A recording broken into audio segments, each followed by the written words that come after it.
She dropped to her knees the moment she saw my mark. You're mine forever. The night was silent, almost too silent, as the wind whispered through the empty streets. Rain had just stopped, leaving the city shimmering under the pale glow of streetlights. In the shadow of a crumbling alley, he waited, calm and quiet, his breath forming small clouds in the cold air. His hand rested on his chest, fingers tracing a strange, glowing mark that pulsed faintly. It was no ordinary mark, it was the mark of ownership, a symbol older than time, and tonight, it would find its purpose. She ran. Fast. Heart pounding, footsteps echoing against the walls. She didn't know why she was running, only that the feeling of being followed was too strong to ignore. The streets twisted and turned, a labyrinth of dark corners, but he was always just behind her, unseen, patient. Then, in an instant, she froze. In the reflection of a broken shop window, she saw him. Not just him, but the mark. The same mark that burned in the legends, the stories whispered by those who dared speak of the chosen. Her knees gave out, and she fell to the wet pavement, unable to look away. You, what is that? Her voice trembled. He didn't answer at first. Instead, he stepped closer, the faint glow of the mark illuminating his face, sharp and otherworldly. It's mine, he said softly, almost tenderly. And now, so are you. Her mind raced.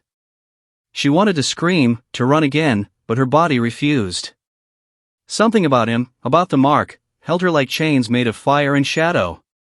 No, this isn't real, she whispered, though her voice sounded fragile even to her own ears. It's real, he said.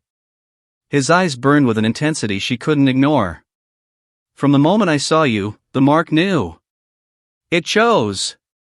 And now, you can't deny it. She tried to crawl backward, but the ground was slick. Water ran over her hands, and her fingers trembled as they touched the cold pavement. The fear was strong, but a strange curiosity bloomed inside her. She had heard stories of the mark, how it connected souls, how it bound destinies, but she never imagined it could happen to her. You! I don't understand, she stammered. He knelt before her, not in threat, but in reverence. You will, he said, and reached toward her. The moment his hand hovered over her shoulder, the mark flared brighter, a wave of warmth and electricity running through her veins. Pain, fear, and something else. A strange pull, like the world had shifted and she was no longer free to walk away. Her knees buckled again, this time not from fear, but from the force of the bond. She could feel it inside her, crawling under her skin, whispering secrets she didn't know she wanted to hear. I can't, she gasped. You don't have to fight, he whispered.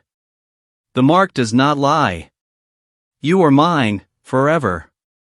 And then, as if the city itself held its breath, a shadow moved behind him. A figure, cloaked and silent, watched from the darkness. The moment their eyes met, she realized she was not the only one chosen tonight. Others had come, drawn by the same ancient force. And their intentions were not gentle. He noticed her glance. They are hunters, he said, his voice low and steady. But don't fear them. I am here. And the mark, it will protect you. Lightning flashed, briefly illuminating the alley. She could see their shapes now, tall, looming, eyes glowing faintly. Fear surged in her chest, but she did not move. Somehow, the mark made her strong, tethered her to him. And even in the face of danger, she felt a strange, impossible calm. Why me? She asked, her voice small. Why now? He smiled, faint and mysterious. Because you are always meant to bear it. Because you are the one who can change everything. Because, the mark chooses, and it has chosen you. The hunters moved closer, stepping into the light. Shadows and whispers followed them, tendrils of darkness that seemed to crawl along the walls. He stood, lifting a hand. The mark pulsed, brighter now, a signal to something unseen.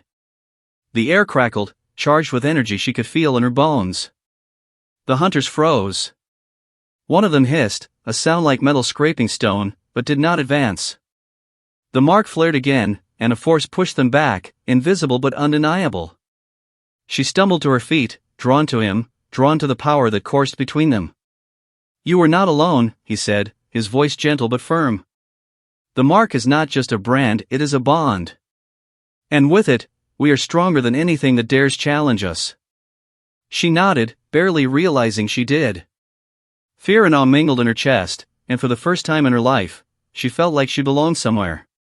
Like the chaos of the world had finally stopped, if only for a moment. The hunters retreated, hissing and whispering threats that faded with the distance. The alley returned to silence, broken only by the dripping of water from broken rooftops. He turned to her, his hand still glowing faintly. You see? Together, we are unstoppable. You are mine, and nothing will change that. She swallowed hard, the weight of the words pressing against her chest. Forever, she asked, the word trembling on her lips. Forever, he confirmed. And in that moment, as the rain fell softly again, mingling with the glow of the mark, she understood. The world had changed. Her life had changed. And there was no turning back. Something ancient and powerful had chosen her. And she had chosen it back. As they walked out of the alley, side by side, the shadows receded, but the feeling of destiny lingered. She could feel it in her blood, in her heartbeat, in the very air around her. The mark had bound them together, not just in body, but in purpose. And deep down, she knew that nothing, no hunter, no shadow, no force, would ever break what had begun tonight.